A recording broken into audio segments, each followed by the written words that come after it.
Conversations with my ex. Yes, it had to end. Dated for 5 years. Now we really good friends. Conversations with my ex.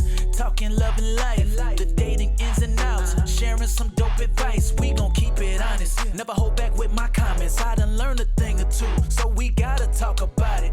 You'll be laughing and vibing. Come through and connect. Never know what to expect. Conversations with my ex. Hey. Welcome back to Conversations with My Ex. This is episode 8. They feel like they're just moving right along. I love it. They're getting faster and faster and faster. I know. We're getting more. It feels like the weeks are just like that. We're getting more experience. We're getting more flavor. Hey. Flav. So today we picked a topic that I feel a lot of people can resonate with or just really connect with, and that is toxic relationships. Absolutely. Now, I guess the first thing we have to cover is what is our definition, or what do we consider a toxic relationship? There's obvious ones, but I feel like there's some nuance that aren't so obvious. Yeah. I'll go first with this one. For me, I would define a toxic relationship or a toxic personality trait would be like possessiveness, feeling like you need to know every single move you make. You don't have a life outside of this person. You're very dependent, clingy. You're very insecure about yourself. So you portray that onto them. And they're just somebody that doesn't want the best for you at the end of the day, that they just want that power and control and to own you and to just, you be like that, you know, that prize on the side. And I think that it can be really dangerous too. I think it's important that everybody lives their own lives. And I feel like toxic relationships, you're living in a constant worry. Yeah, I would have to 100% agree. The only other thing that I would add to that is the other side of the non-obvious toxic relationship would be if the person you're with isn't necessarily toxic. In other words, they're not doing everything that you just said, but you don't jive with them. So it's toxic to you, but they're not a toxic person, if that makes sense.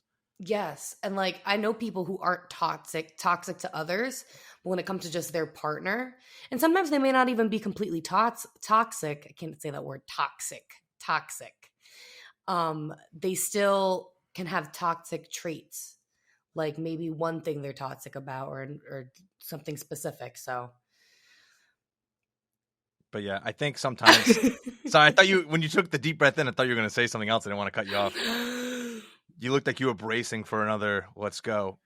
But yeah, no, I would have to agree with that. So now that we've briefly covered what a toxic relationship is, and I don't think we really have to go in depth, I feel like everyone kind of knows essentially what that is. I mean, we should talk about maybe some personal experiences. Do you have any relationships that you were in that you were like, yeah, this is not okay? So I'm really lucky that I haven't dealt with a lot of toxic people or men in my life. Thank God. There's only been like a few little instances where I'm like, that was super toxic.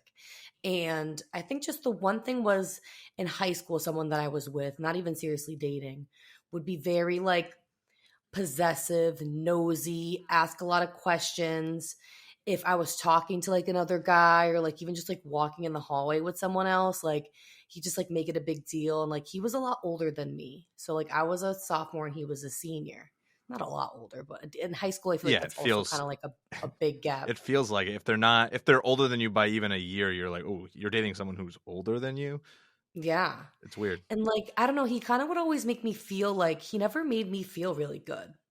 Like it was always like jealousy and like negativity. Like I didn't think about him and was like, oh, like he's so sweet. He's this, he's that. It was more just like, I don't know why I liked him so much, but I don't know why. It was just like a lot of those things were a turn off.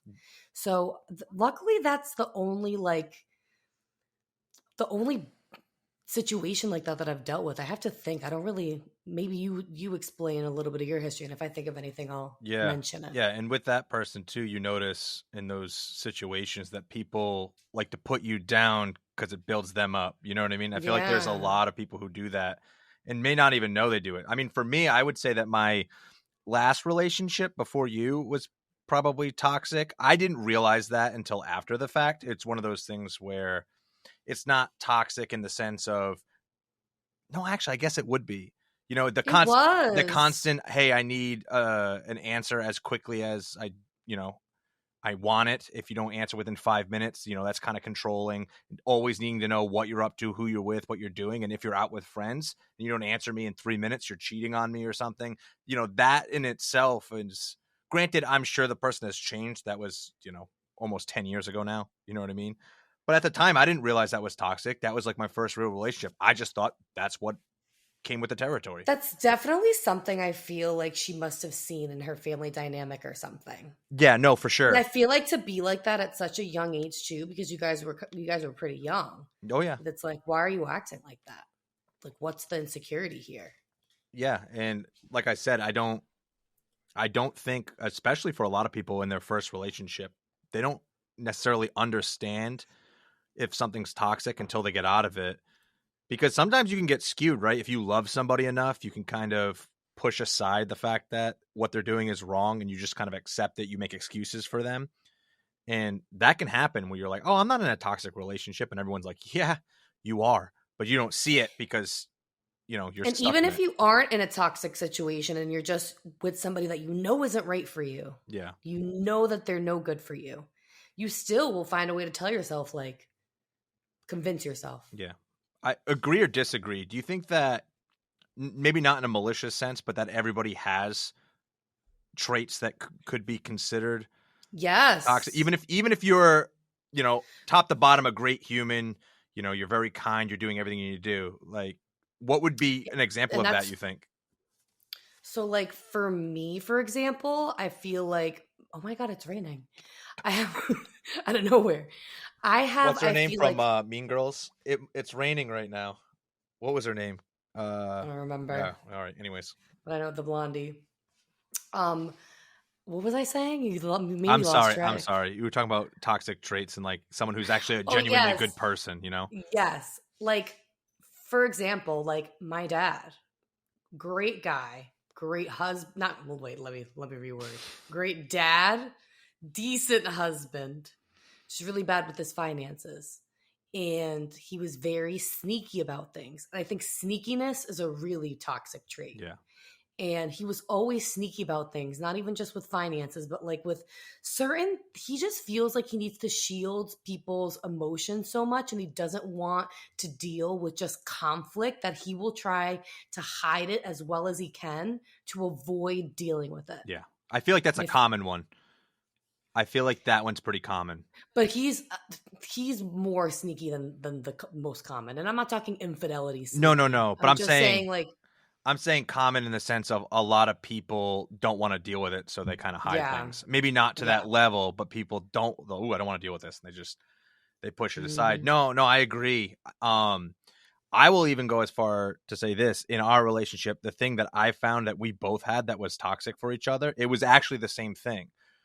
We both wanted to do better, but at the same time, we both loved not doing better because it was more fun and We easier. We were very good at helping each other justify and doing enable things. each other. Yes. Yeah. Mm-hmm. And Definitely. we were very bad at that. Yeah. That was something Like, we dealt with. luckily, you and I have always like had a job, worked, like had our shit together. But that doesn't mean, like, when it comes to personal goals Yeah. and living a healthy lifestyle, because that's something that we always wanted to, improve and work on. And I feel like, again, yeah, like you said, Yeah. we always made excuses for each other. Oh yeah. We both always enjoyed eating and binging, and it was just, we enjoyed it. Yeah, Like, it was, should we go to the genuinely gym loved. or should we go just get drinks? It was a long day at work. Knowing the other person who brought up the gym equally wants drinks and just wants you to say that it's okay so they can go, yeah, you know what? Let's go do that. And we would go through streaks where we were good. Like, we would go through some streaks, but it wouldn't last any more than like 3 weeks. Yeah, but the opposite max. streak would always last longer than the one where we were doing well. I know. And then we would just like completely go nuts.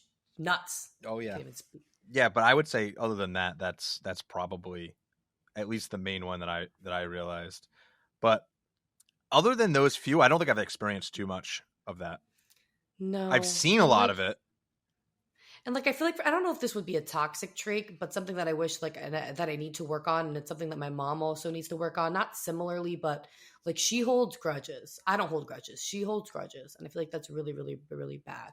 For me, I hold things in, and she does too. Like Yeah. I'll hold things in and wait till it's just like I can't take it anymore, and then I'm just like boom, an explosion of emotions. Yeah, So I you feel let like it all that's come to also like a head almost. yeah, in a way that is toxic because it leads to And usually the thing that triggers it will normally be something that's not that big, but it's just the last straw. What do they say? The straw that broke the camel's back. It's that Mhm. last little bit where you held it in for so long, it just the dam breaks, and then it seems like you're Mhm. fighting over something stupid when really it's not. It's a bunch of things built up on top of each other. But have you Mhm. noticed maybe outside of yourself anything like with friends relationships or things that you've seen that makes you go, man, oh man, it's My eye is toxic, itchy right but now. they don't but they don't notice it maybe. My eye is itchy as fuck right now. What the hell happened? I don't know. It's giving pink eye. Someone farted on your pillow? Probably Kenny. Kenny probably farted on my pillow. Fucking asshole. So I definitely have dealt with that with some friends, and I'm happy that with some of them I was able to work through it, Yeah. and we had some what I call friendship breaks to kind of have some time to reflect and have time apart. I think it's really important for, especially with your really close girlfriends and like for guys too, guy friends. It's important that when you notice that there's a clash and when you notice that there's like just like a not matching of energy, I feel like you need to take yourself out of the situation and give each other time to breathe. That could be a year, that could be 2 years, that could be 3 years, that could be a month. I think you have to take the time that you need to take, and that's just what it is. And if that person really means enough to you, you'll find a way to reach out and make it happen and mend things. But I think that with girls, way more than guys. Yeah, I was gonna say It's really not common. I've never had that issue. It's really not common with guys at all. But with girls, we just have a tendency of our emotions are always high and things get, turned into way worse than they actually are in reality. And it's just, we're dramatic. That's just what we are. So, and it feels so intense too. Like it Oh, it feels looks so intense. like it's just like, holy shit. Like, why does this feel like a freaking relationship? I mean, it is a relationship in real Yeah, life. but no, I've always noticed that as and I've always wondered the same thing from a guy's perspective. Why is it so intense? Like, because like you said, we don't normally experience that type of thing. Like me, and if anyone that I know, we're not getting along, we just don't hit each other up for a couple of weeks and whatever. And that's it. Because when guys hang out and when I feel like it's just the dynamics just 100% different all the time. So yeah, I get that from the man's standpoint, going like I don't 100% understand, and I always thought that too. Like why are girls' Mhm. friendships are like romantic relationships, where if they're hanging out with a different friend, some people get upset. It's like I don't understand. I feel like we're also a lot closer to our girlfriends than you guys are to your guy friends. Like I feel like I have such a close relationship with these girls. Like I talk to them on a daily basis.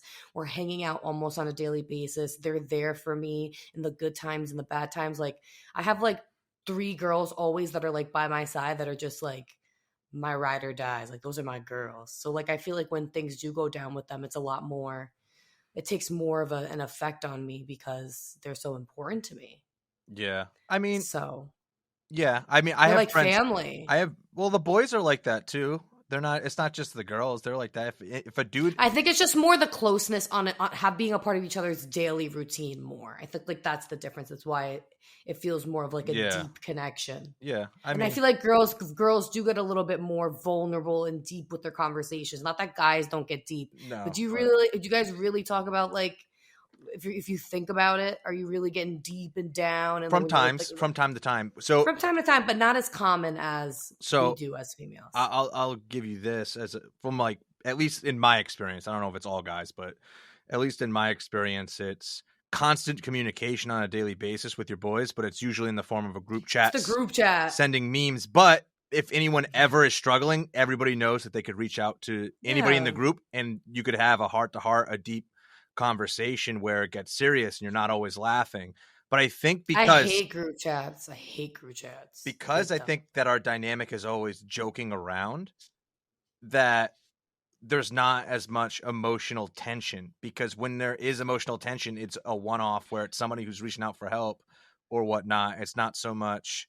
Like, yeah, you guys, and I feel like guys are like this in general. Like, they goof around. Like, don't get me wrong. Yeah. I love to. I'm the Yeah. goof in the group. I'm the clown in the group, always like being stupid and cracking jokes. But you guys specifically, like, and you have such a specific sense of humor. Yeah. Such like a dark, morbid, like dry sense of humor that it's very unique, and you guys just like have a cool dynamic. Like, you guys always have a good time. Yeah. Like, whether you're just like chilling, playing games and cards and drinking, or if you're going out, like, you guys are always having a really good time together.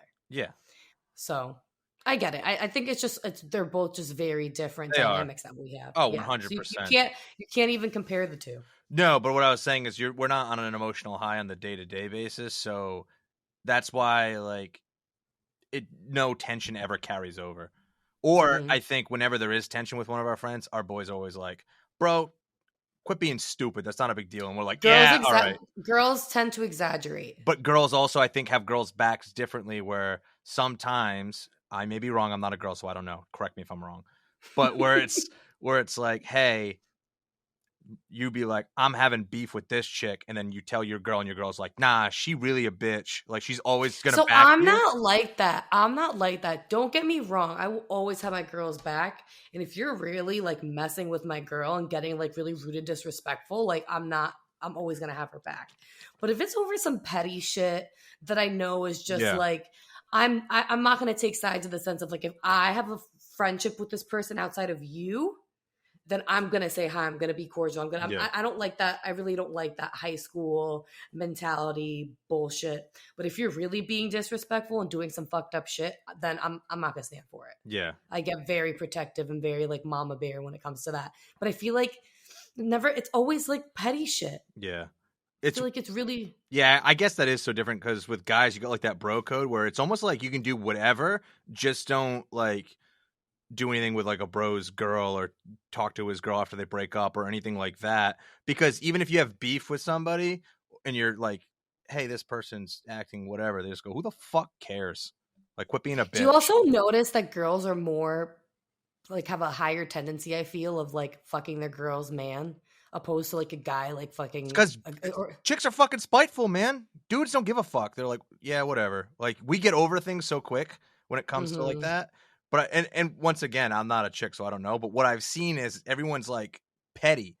Chicks are petty, and they're spiteful, and they're like, I know. I don't even care about this. And we're not putting all girls in the no. But we're just and men too, because just there on are the some yeah. men There's who are super bitch ass. 100%. There's spectrums here. There's there's spectrum. We're talking about our world. Yeah, and the extremes therein. Yeah, we're talking about the toxicity of it all. But yeah, I don't know. That's just what I see. But you're right. You can't put everybody in a box. Yeah. But I think like my biggest solution when it comes to dealing with toxic people is setting that boundary, right? So if you notice that somebody is toxic in your relationship, in your romantic relationship, you need to set that boundary and end things. Yeah. If you're having if somebody is showing you toxic traits, not necessarily toxic, it's your job to advocate for yourself and tell them what the fuck is good, or you're going to be out. And then also at the same time, you have to... I totally lost track of stuff. Yeah. You were like, these are the facts and this is how you do it. Step 1. Step 2, I forgot step 3. Okay, I remember. Now with friendships, you set that boundary with space. Because I don't feel like you should be like cutting. I hate that, because I'm somebody that I have cut people off and realized later on, like, damn, I shouldn't have let that go on for so long. Yeah. But then there's other instances where I've ended things with people, and I'm like, good fucking riddance. Like, I'm so happy you're out of my life. And I do have people like that who I was super close to. Yeah. Like, I'm talking best friends, saw each other every day, like homies. They are honestly, and this is fucked up to say, but dead to me, because they are just on not the path that I want to be on. They're not in this world anymore. So I think with friendships, it's distinct. You just have to set boundaries and space and do all that. So Anything else that you want to bring up with boundaries? Or I don't know why my eyes still itching so much. Well, yeah, I think what you said is important, setting boundaries. Um, but going back to, like you said, being able to tell even like your friends that, hey, you need to get out of this relationship, because I feel like it is hard sometimes to see when you're in it, because I've noticed, not with me, but my friends in their relationships, not all of them, but some of them, where it's quite obvious from the outside that this person is being manipulative to them, and trying to control them, and just not good for them. And it's almost impossible to get that person to see it. It always is. So, you know, that's the hardest part, I think, being a friend and seeing that happen, because you want the best for them. But in terms of boundaries, though, I think you just got to be vocal. 100%. You just got to lay them out there. I know a lot of people sometimes are afraid to set boundaries because they're not sure, what is this person going to think of me if I bring it up? And I think that goes back to like holding it in, and that becomes a Yeah. problem. And set those boundaries in an appropriate way. Like the way that I did it with one of my really good friends who's like a very close friend. Like I was fucked up. I was like, I don't want to talk to you. I don't want to be your friend. I don't, and like that's not the way to go about it. Like I should have gone about it and said, hey, this is what's really bothering me. And I've had conversations with her in the past about situations like this where I did kind of say like, hey, like this is not gonna roll with me. But I really in that sense I was too angry to really just like think bigger. I Yeah. was just more like, I don't want you in my life. Don't talk to me. And it's like that's not how you Yeah. solve problems. It's hard because when you make those decisions, you're emotional. So you're going to, Yeah. Act in an emotional way. I know they always say like, take a moment for yourself. It's not an easy thing to do. To pause and say, I'm going to resolve this in 2 days when I'm not so hot-headed at the moment. I And act too much on my emotions. and I then feel sometimes our ego gets in our way, where a part of us goes like, you shouldn't have acted so like harshly. See, I don't have that. See, you have that issue more than me. My ego doesn't really like talk to me like that. I What do feel you like mean? you have. I'm apologetic almost immediately when I feel like I've been harsh. No. I'm saying like you tell yourself. Like I feel like you're hard on yourself when it comes to your ego Oh, because you yeah. think so. When you say ego, I'm thinking about like your ego is very like you don't want to be. No, it's not so much that my ego, it's my standard of myself. Of, I know better, you shouldn't have done that. And then I do get hard on myself in those instances. I wouldn't call it ego. It's more because I'm not worried about the appearance of me, other than the appearance of me to myself, as saying, hey, Mm-hmm. you're holding yourself to this standard, but you didn't It's hold yourself honestly to your like an standard ego there. to yourself, not even to the public. I feel like you have that ego with yourself. No, it's a standard. A standard. It's a standard. Sorry. You don't like the word ego. We'll reword it. No, it's to not that I don't like the standard. word ego. To me, that's not ego. To me, that's, hey, you've been working on yourself. Don't do that. Come on. But you don't think you have any issues when it comes to your ego? No, I think I do, just At all? not in that type of situation. I think everybody Okay. does. I think it's almost near impossible to meet someone who doesn't have an ego in some area of their life. No, of course. The other thing that I think gets kind of misconstrued as a toxic trait is when someone wants to take time for themselves. And I think you'd probably agree that it's almost like the opposite of a toxic trait, right? It's, I feel like you're almost more toxic when you don't take time for yourself. And I feel like a lot of times, I don't know if I'd say society so much. I feel like it's more acceptable now, but people sometimes look at it as selfish, but you have to be selfish sometimes, because I know I've been in a situation, especially in our relationship, where not that you were preventing me from taking time to myself. Sometimes I just didn't take enough time for myself to do the things that I really enjoyed. And you can kind of lose yourself, and then you become not so joyful to be around because, you don't feel like yourself. You don't feel like you have the energy because you're not doing those activities that give you the energy. So Yep. I don't know. What is your take on making sure that you take time for yourself and how important that is? I'm in a stage where I'm always by myself. Well, yeah, me too So now. I'm But like over being alone. Like yeah. I'm Mrs. Lonely Girl over here. Yeah. But no, I definitely do feel like it's important to take time for yourself. And I've seen also like girlfriends of mine in past relationships that have only made time for their significant other. Yeah. They've dropped their friends. They've dropped their personal, well-being and self-care. They've dropped even their own family. So I feel like if you notice that somebody is like your life is revolving around somebody else, I think you need to take a step back and be like, whoa, like I need some time for myself. Yep. I need some time for my girls. I need to spend time with my family as much as I spend time with yours. Like it's important to really set that balance and that boundary. So I Yeah. think you just self-care and personal and me time all comes with boundaries, because you have to set those boundaries with people if you feel like you're being suffocated by friends, families, and your loved one, or if in the opposite you feel too lonely and you feel Yeah. like you need to be more active and get yourself more out there. It works both ways. Yeah, I think so too. Would you say, what was I? Damn, I just had a good question. I forgot. Why does that always happen? But we gotta stop smoking weed, man. I know. What the heck was I gonna say? I Oh, lose do train you of think? thought way too often. Do you think, like I know responsibility lies with the individual to say, hey, I need some time for myself. But if it's someone who's not realizing, or like one of your friends who drops everything and maybe that other person feels suffocated, I know it's not their responsibility, but I also think partly it is to say, hey, you need to take some time for yourself.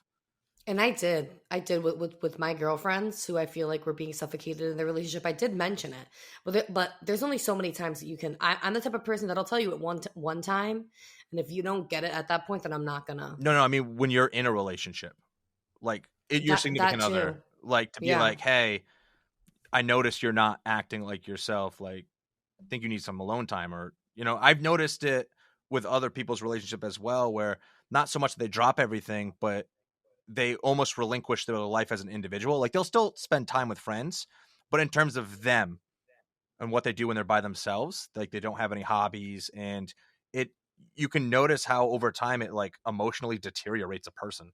It's kind of crazy, and that's toxic in and of itself, because now you're letting your partner down because you're bringing shit energy to the table. Yeah, I think.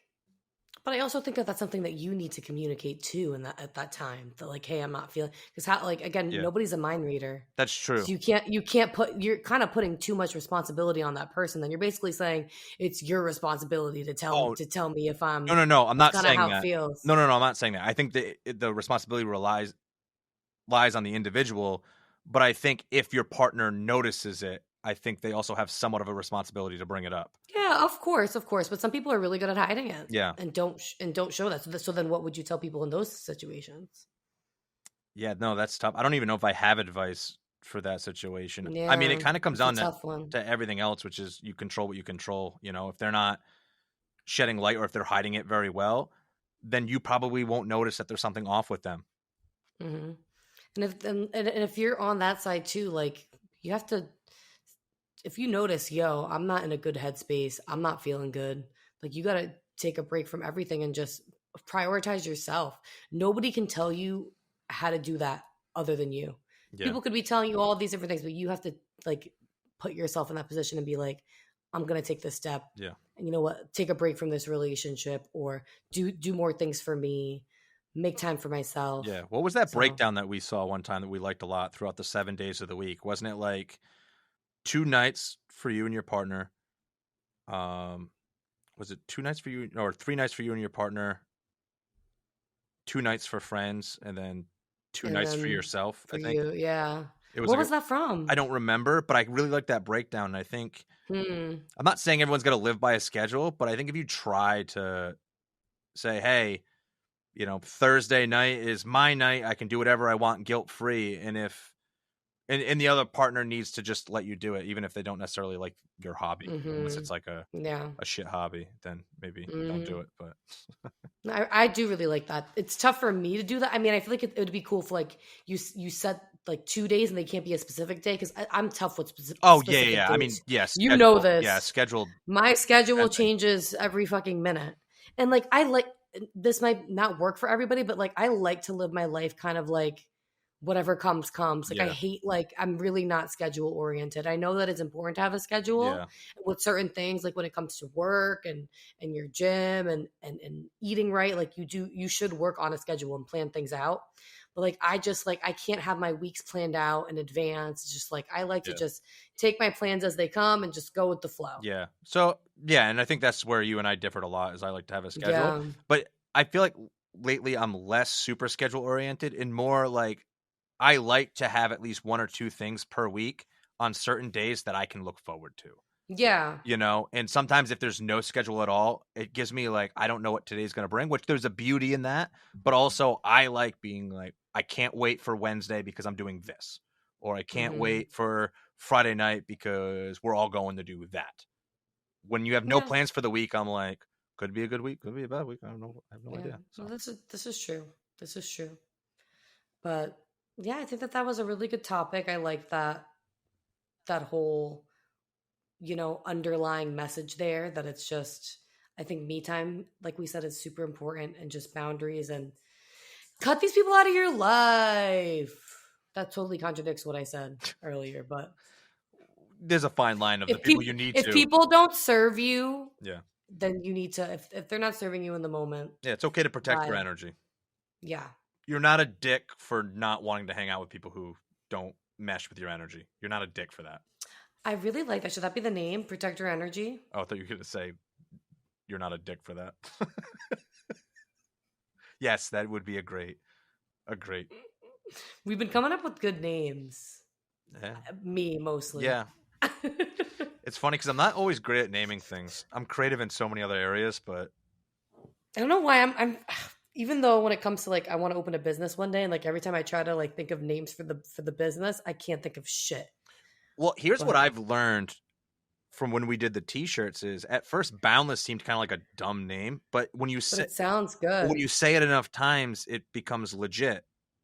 You look at some of the biggest companies have the stupidest names. Apple. Yeah. Think about that. I'm going to make a computer company and we're just going to have our logo be bitten apple.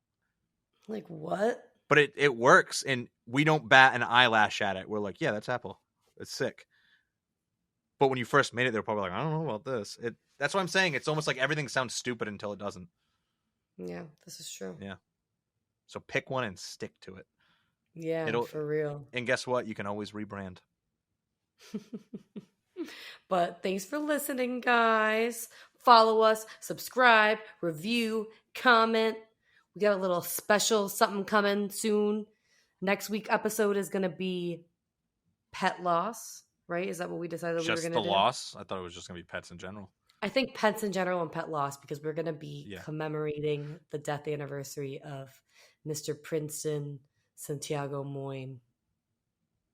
Yeah. What? I don't know. What do you want me to say? Don't be putting shade on Prince's name. I don't. You know I love that dog. But yeah, that's. I probably will cry in the next episode if we're gonna be real. Oh, I can't wait for the Shakira edits. Oh no. Yeah, it's the best. It's my favorite. Right. Well, thanks, guys. Should we do the thumbnail? Yeah, new episode every Monday. Don't forget. Conversations with my ex. Yes, it had to end. Dated for 5 years. Now we really good friends. Conversations with my ex. Talking love and life. The dating ins and outs. Sharing some dope advice. We gon' keep it honest. Never hold back with my comments. I done learned a thing or two. So we gotta talk about